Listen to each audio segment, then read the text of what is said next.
Paabot sa saktong higayon, ug maghulat ko sa kitakdang panahon. Dili lang magdali, kay ang Diyos sa mupili sa hinigugma nga para kanimo.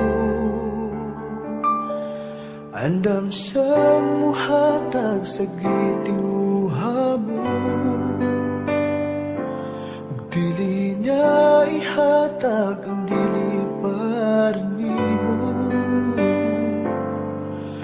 Kung ikaw mo ampo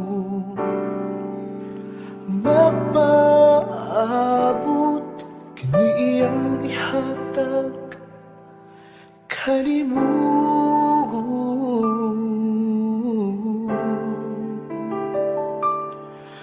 Pangayoon ko sa Diyos, ikaw, kay gipangandoy ko kayo, ikaw, kanunay ipangita, hindi nga kundughan, walilain, ikaw lang o ikaw.